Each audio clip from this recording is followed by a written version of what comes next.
and pledged investments into the United States.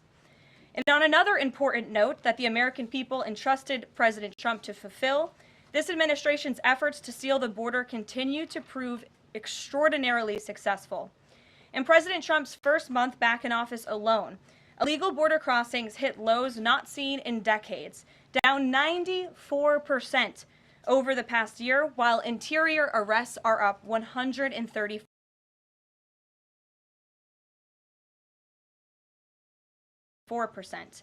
And this past Saturday, this is a significant statistic that I wanted to share with all of you, there were only 220 illegal border crossings on Saturday. This is a 15-year low. Think about that in comparison to the amount of illegal border crossings we saw under the previous administration.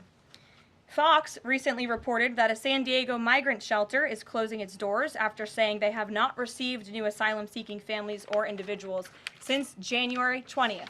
We all know what happened on January 20th, don't we? And yesterday, New York City Mayor Eric Adams announced that the massive Roosevelt Hotel migrant shelter in Manhattan will shut down in the next few months. We're also seeing a reverse migration effect. There are now verified reports from the Associated Press of migrants abandoning their journey to the United States and heading back home. This is the first time the Border Patrol has received these reports since 2020, during President Trump's first term. The returning migrants claimed in interviews that the new heavy security posture adopted by the Trump administration was a significant reason for their decision to return to the countries of their origin. Overall, the American people continue to overwhelmingly give President Trump very positive remarks. Nearly every one of President Trump's policy initiatives are receiving strong majority support, and I have noted that in every briefing since Inauguration Day. 81% of Americans support deporting illegal migrant criminals from our nation's interior. 76% of Americans support the DOJ-led efforts of a full-scale investigation to find and eliminate fraud and waste in government expenditures. Again, this is from a Harvard-Harris poll, a very legitimate pollster. 76% of Americans support closing the border. 69% of Americans support President Trump's common sense efforts to ban men from women's sports. As you all know, we celebrated that executive order at the White House a couple of weeks ago. 65% of Americans support the president's efforts to eliminate all preferences by race in the hiring and awarding of government contracts, which is another pledge that DOJ is working hard to fulfill. And 61% of Americans, vast majority, support the president's plan for reciprocal tariffs to ensure that other countries are treating us the way we have always been treated. Despite what many Democrats and media members want you to believe, the Trump agenda is not only necessary, but it is overwhelmingly popular. Why? Because it's driven by common sense. And finally, as you all saw yesterday, a federal judge denied the Associated Press's emergency motion for a temporary restraining order against myself, our Deputy Chief of Staff Taylor Budowich, and our Chief of Staff Susie Wiles for our decision to remove the Associated Press from the White House press pool for certain and special events. The judge's ruling, upholding our decision to deny the Associated Press such privileged access, reinforces the truth. And it reiterates what I said from this podium last week when that suit was filed. Asking the President of the United States questions in limited spaces, such as the Oval Office in Air Force One, is a privilege that unfortunately has only been granted to a few. It is not a legal right for all. The Trump administration has already proven to be the most transparent ever, and this president, the most accessible in history.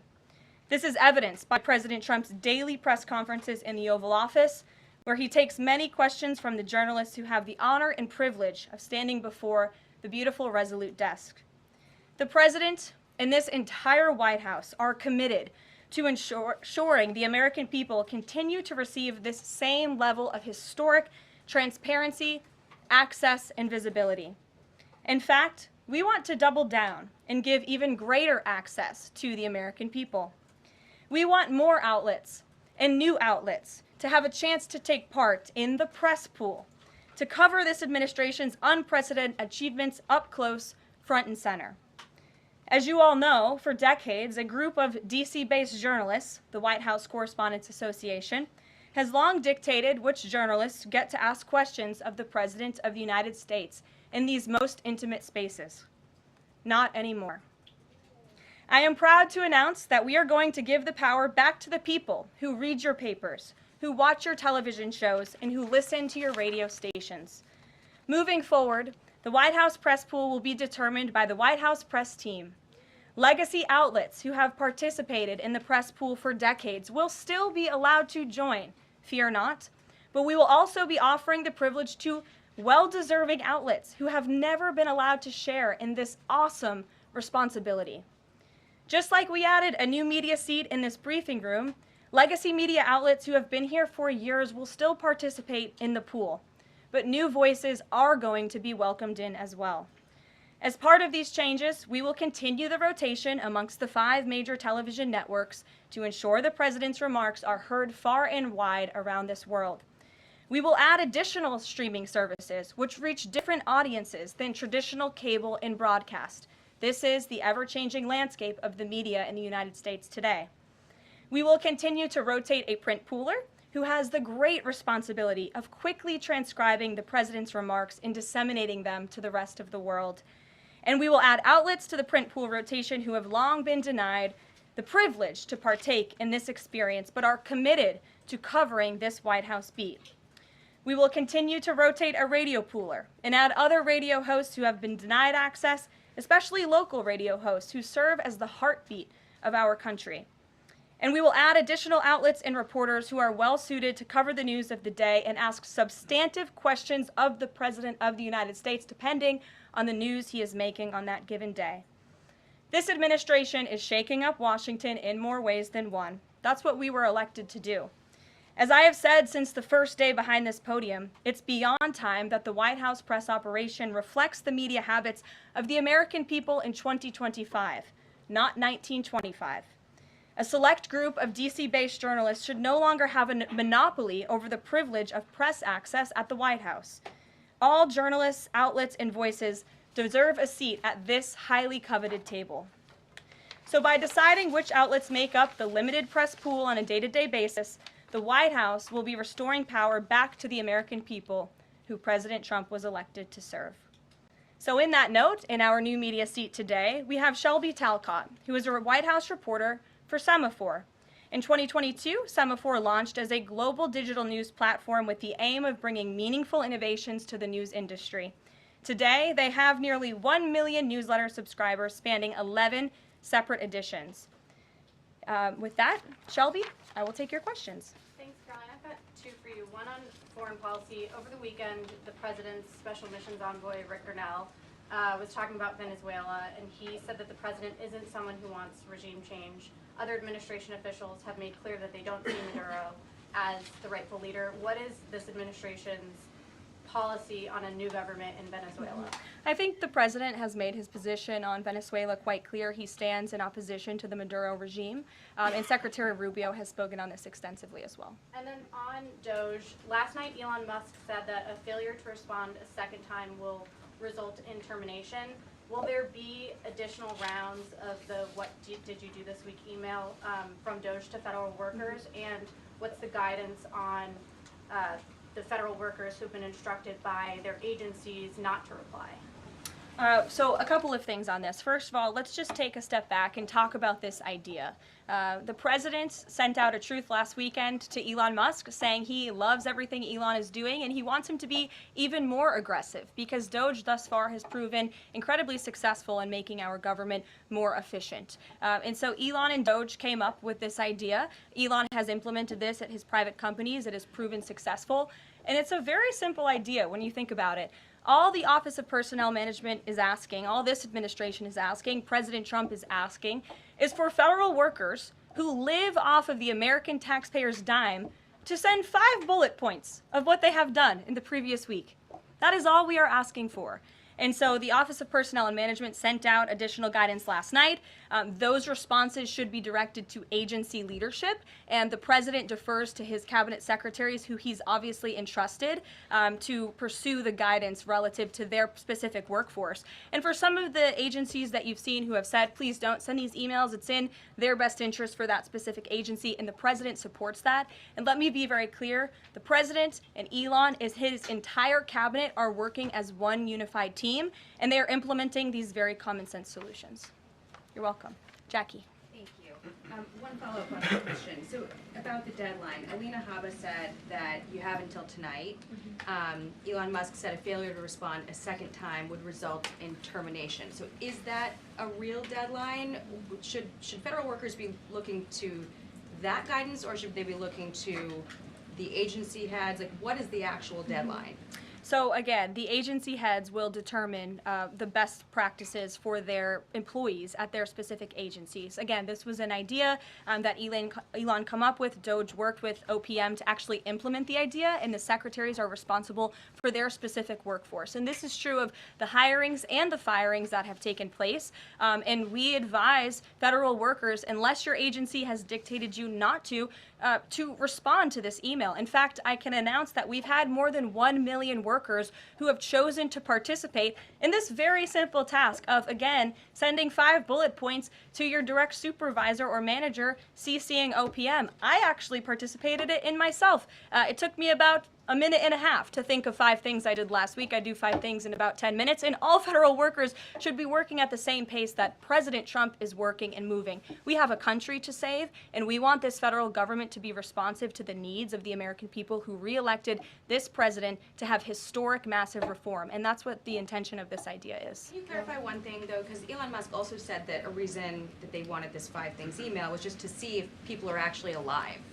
Citing that there are some federal workers who might not even be alive.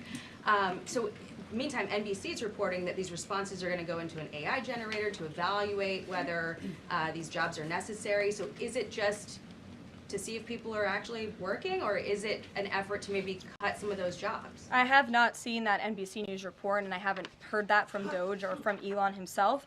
Again, this is to ensure that federal workers are not ripping off American taxpayers, that they are showing up to the office, and that they are doing their jobs. That's what the American people expect, and it's a very simple task to complete. I did it myself, and I was more than happy to do it because I'm very grateful that I am serving the American people on the American taxpayers' dime. Do you think Doge should hire a spokesperson just so that Elon Musk doesn't put out tweets that then confuse federal workers? Are my press briefings not good enough for you, Jackie? John. Carolyn, thank you. In the ruling by Judge McFadden yesterday, who dismissed the lawsuit that AP brought against yourself and your team members here, President Trump, in there he said, why not just do away with the entire White House Correspondents Association along with it, because essentially they have no authority, they just usurped it. What is your reaction to that? Well, first of all, John, it's great to see you, and you are one of those individuals who has you're on a streaming platform that hundreds of thousands of people tune into every day, so it's great to see you in the briefing room. I did address that actually in my opening remarks by announcing that the White House press team in this administration will determine who gets to enjoy the very privileged and limited access in spaces such as Air Force One and the Oval Office. There are, as you know, look at this room, hundreds of journalists who show up to this building every single day and are not granted that luxury of flying on Air Force One and asking the President of the United States questions. And so we want to ensure, again, everyone has a seat at that highly coveted table. But alas, the legacy media outlets who have been doing this for quite some time and have invested resources into covering the White House, their spots will remain, just like they have in this briefing room as well. Sure. Steve. Could you give us an update on the negotiations around the Ukraine minerals deal, and when is President Zelensky going to come visit? So the president talked at length about this yesterday, the critical minerals deal with President Macron, and in the more than hour-long press conference he gave all of you in the Oval Office himself. There hasn't been significant updates since the president's remarks last night, but I will just reiterate his position. It's critical that this deal is signed. He expects President Zelensky to sign a deal. This is to recoup American tax dollars that have been funding Ukraine's national defense. And it's also great for the Ukrainian people who have been put through hell because of this war. And it will create a lasting economic partnership as Ukraine will need to rebuild their country because of this brutal war. And just to follow, is Steve Witkoff delayed his trip to the Middle East so he can concentrate on this minerals deal? I don't want to comment on Mr. Witkoff's travel plans or read anything out just for obvious reasons, but he, remains very much working. That man is working around the clock to secure this deal with Russia and Ukraine alongside Secretary Rubio and Secretary Bessent, General Keith Kellogg. He's also working very hard to secure a peace deal in the Middle East as well. So God bless him, and he's working alongside the president every single day. Sure. Thanks, Caroline. The president's executive order creating DOGE called for the naming of a DOGE administrator. Who is the DOGE administrator? So the president tasked Elon Musk to oversee the DOGE effort. There are career officials and there are political appointees who are helping run DOGE on a day-to-day basis. There are also individuals who have onboarded as political appointees at every agency across the board to work alongside President Trump's cabinet to find and identify waste, fraud, and abuse, and they are working on that effort every day. So is Elon Reagan. Musk the administrator? Reagan. Thanks, Caroline. I have two for you today, one on the border wall and one on the DHS investigation. Sure. First on the border wall construction has restarted in Texas and California under contracts awarded under Trump's first term. Is the president looking to secure new contracts, and how is he defining success in terms of border wall construction this administration? The border wall is a signature promise of President Trump's campaign. He talked about it way back in 2015 and 2016, and people laughed at him for bringing up this idea. It's proven to be not only an idea that he delivered on in his first term and continues to deliver on in his second term, but it's also proven to be highly effective.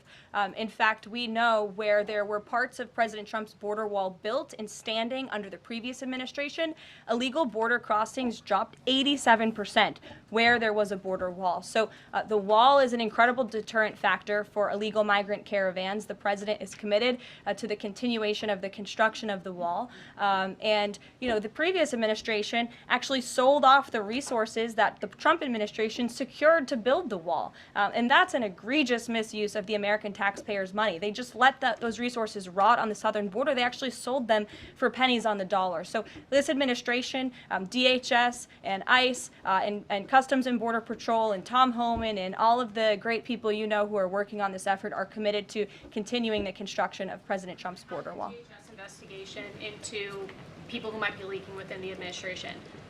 Will the White House release the names of the individuals that DHS Secretary Noem said were caught leaking details of the ICE raid?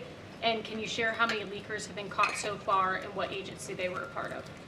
I would defer you to DHS on the leakers that they have identified, but I know the president and this White House commend Secretary Noem for launching an internal investigation to identify those leakers because it's unacceptable for career bureaucrats who are standing in the way of the will of the American people and enacting President Trump's agenda. If they don't want to adhere to the will of the 77 million Americans who reelected President Trump, then they should go find another job. And if they continue to leak information, especially information that is critical to protecting Border Patrol agents and ICE agents who are out there doing jobs that not many people are willing to do, putting their lives on the line to protect our national security, then those individuals absolutely should be fired. And this administration is committed to finding them. Sure. Caroline, two questions for you. One related to Guantanamo Bay, the other to the White House Correspondents' Dinner. I wanted to get your response to some Washington Post reporting of the migrants who stayed over at Guantanamo Bay for the last 2 weeks. They told the Post they were rarely let outside. They were shackled and placed in what they described as cages and alleged that they were not treated as human beings. Does the White House have any response to those conditions? At Guantanamo Bay? It's a promise the president campaigned on, that if you invade our nation's borders, if you break our country's laws, and if then you further commit heinous, brutal crimes in the interior of our country, like raping and murdering innocent, law-abiding women and girls, and committing heinous acts of violence, then you are going to be deported from this country, and you may be held at Guantanamo Bay. These are criminals we are talking about. Don't forget that. Sure. So U.S. consumer confidence fell this month, the most since August of 2021. What is your message for Americans who are concerned about the impact of things such as tariffs on prices? Yeah, sure. Well, thank you for that question. It's obviously an important one. The president campaigned on reigniting the Trump economy and fixing the mess that was created by the previous administration. We know they created an economic and an inflation nightmare for the American people, and I'm not going to stand up here and lie to you like my predecessor did about the state of our economy. We understand there are people that are hurting, and this administration is wholeheartedly committed to ensuring that those individuals see relief and price reductions and tax cuts and in less regulations that are burdensome on their household and their businesses. And the president and this entire administration are focused on that every day. I can go through the very long list of economic actions this president has taken. I know you work for Bloomberg, so I'm sure you're well aware of them, but I can assure the American people that the president is very much focused on bringing down the cost of living crisis in this country that was created by the previous administration. If I could just have a quick follow-up. Sure. Is the president planning on whipping any votes for support for the House budget vote? And if so, to whom is he making calls? I'm not aware of any calls that he has made. I did talk to the president about his position on this just before coming down here, and he said that he's made it very clear to the Hill what his priorities for a budget are. He's said it to the Speaker of the House. He said it to Leader Thune. The Senate and the House know what President Trump wants and know what the American people want. And so he expects Congress to get it done. He's looking at the proposal from the House. He will also be looking at the proposal that I believe the Senate is drafting up as well. Sure. Thank you, Caroline. I have two questions. Does the United States, I'm sorry.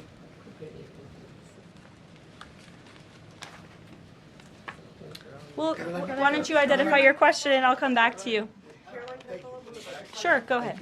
So, what guarantee that Israel will withdraw from Lebanon soil after 2 weeks, as the ceasefire terms indicates? I'm not sure about the guarantee that you're referring to. I can tell you that this administration remains very much engaged. We know the deadline for the Phase 1 ceasefire is imminent. So Steve Witkoff, whom I mentioned earlier, and the president's administration and his team and the president himself remain very much engaged. We want to see the ceasefire continue, and the president has made it very clear he wants to see all of the hostages who have been held in captivity in Gaza returned home.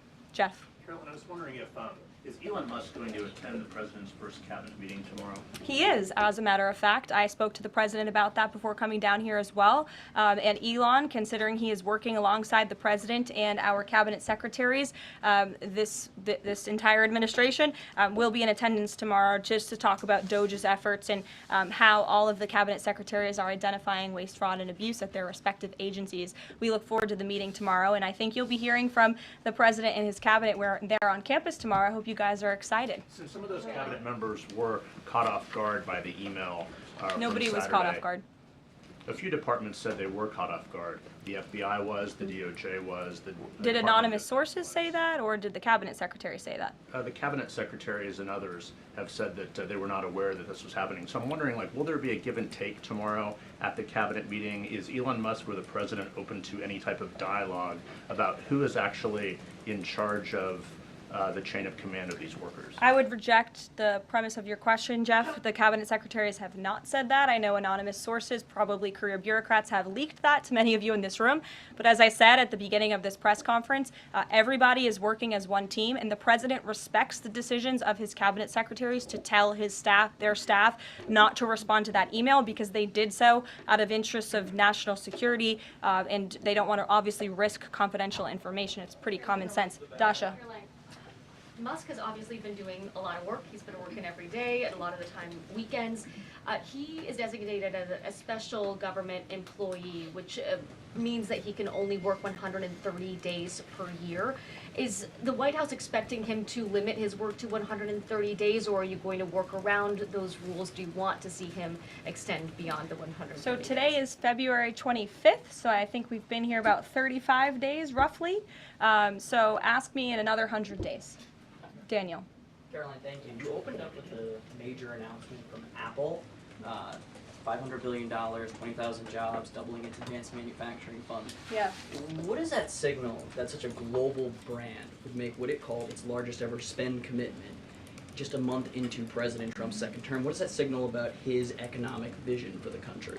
President Trump is a deal maker, and he has restored confidence in business leaders around this entire world. Apple is one of the largest companies on the face of the planet. They employ hundreds of thousands of Americans, but the president wants to see more Americans employed, more investments here in the United States of America. And this is another fulfillment of the president's campaign promises. I recall President Trump at his rallies on the campaign telling the world that if and when I am elected, America is going to be back, and we want your investments to be driven onshore. We want you to hire American workers, and you will have the lowest regulatory burden, the lowest tax cuts, and the president has already proven he's committed to slashing regulation. He's counting on Congress to implement those tax cuts. And so people are encouraged by the president's, again, as Tim Cook called it, they're bullish about American innovation because of the leadership of this president. And it's a stark contrast to the leadership of the previous administration, Joe Biden, who I don't think spent any time trying to recruit any investments or jobs here at home. Mary. We're hearing from some Republicans who are voicing concerns about how these cuts are being carried out. Congressman McCormick, a Republican from Georgia, tells us he's worried it's too rapid for real people to adapt to. And he says he's concerned that it could come off as discompassionate, in his words, that it could risk undercutting the strong message that he feels you're trying to send about the need to cut government waste. Well, I think that was one comment from one senator, and I think, as I cited in my opening remarks in the poll, the most important people are the American people, and 77% of Americans at home support a full investigation into the waste, fraud, and abuse that the federal government has been spending their tax dollars on. So that's the people the president cares about most, and that's why we're fulfilling this pledge. And again, it should come as no secret to anybody. The president campaigned on doing this. The president yesterday said if you don't respond to this email, you will be fired or semi-fired. What does he mean by that? Again, I've been asked to answer this question 3 times now. It is semi-fired. But it's in the memo. The president again has entrusted his cabinet secretaries to oversee their workforce. That's why he nominated them to be cabinet secretaries, and so federal workers can be directed to their agency leadership. Sure. Great, thanks, Caroline. I wanted to ask about a federal judge yesterday was saying that they didn't know who the Doge administrator was and was asking the lawyer for the administration who it was, and the lawyer responded, I don't know the answer to that. Can you tell us who the administrator of Doge is? Again, I've been asked and answered this question. Elon Musk is overseeing Doge. No, Elon Musk is a special government employee, which I've also been asked and have answered that question as well. There are career officials at Doge. There are political appointees at Doge. I'm not going to reveal the name of that individual from this podium. I'm happy to follow up and provide that to you. But we've been incredibly transparent about the way that Doge is working. John. The Republican budget. Thanks a lot, Caroline. Since your last briefing, there have been some personnel moves that have been announced by the president, and I wanted to ask you about them. One was the president replacing the chairman of the Joint Chiefs of Staff, General C.Q. Brown Jr.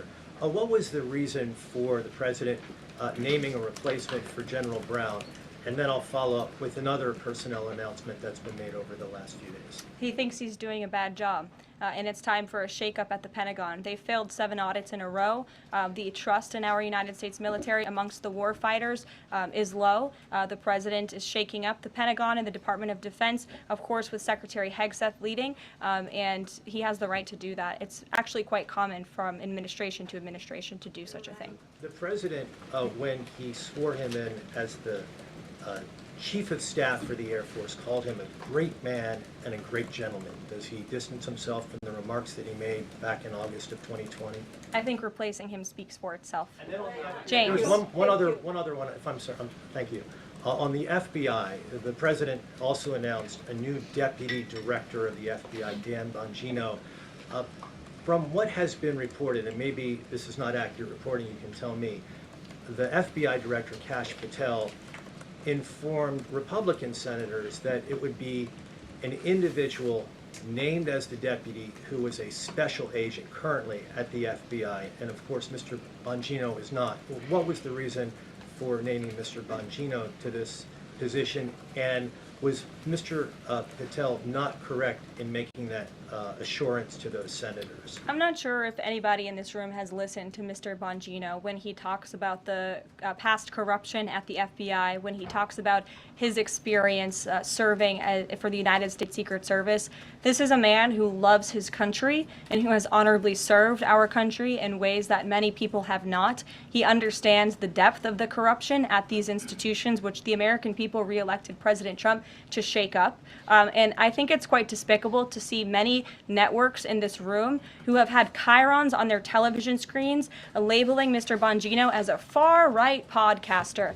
He is not. He is a former law enforcement agent. He is a former Secret Service agent who put his life on the line to protect this country, and that is why the President of the United States has entrusted him for this important role. He's also an outsider to this Washington swamp, and we often see that when outsiders are appointed to such coveted positions, a lot of people in this city get very, very nervous, and they should be, because Dan Bongino and Kash Patel and Attorney General Bondi are focused on rooting out the corruption at these agencies and ending the weaponization of government once and for all. I'd like to end with something. As you all know, you know what, James? I'm feeling generous. Go ahead. I will take it. Thank you, Caroline. Sure. I wanted to ask Don't make about- me regret this. I wanted to ask about the Macron visit and the Russia-Ukraine talks in general. Sure. It's pretty clear to my eye that President Macron was performing a kind of delicate dance, lavishing praise on the president while seeking in his own remarks to try to bind President Trump to positions and even specific language that the president has not committed to heretofore. One of the most bracing comments from President Macron was when he said that the deal that President Trump is negotiating with the Russians must not be, quote, a surrender for Ukraine. All of the public points that we have heard from President Trump, from Secretary Hegseth, and from other administration officials talking about these negotiations have averred to, quite openly, to concessions from the Ukrainians that will have to be made. The minerals deal, the abandonment of their NATO ambitions, and other elements.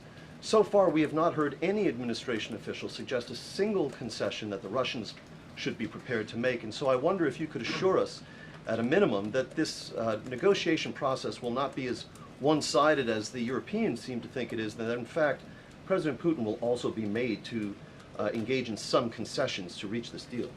Well, I think the president knows how to make a deal better than anyone who has ever assumed the office of the American presidency. And in order to make a deal, you have to bring both sides to the table. And typically when you make a good deal, both sides leave that table a little bit unhappy. I'm not going to outline the concessions that the president and his team are engaged in discussing. These are obviously ongoing negotiations, and it would be unwise of me to impede them from this podium. But the president has made significant improvements in ending this conflict. He is committed to seeing an end to the war. He wants to see the bloodshed and the killing stopped. He wants to stop seeing young men being killed and slaughtered. This has been going on for far too long. The president inherited this mess because of the incompetence of the previous administration, and he's committed to fixing it. And he's made, some of those concessions clear, but I'm not going to get ahead of him on additional ones. But he is wholeheartedly committed to striking a peace deal in Russia and Ukraine, also in the Middle East. Thank you very much, guys. Good to see you. We'll see you later. Thank you.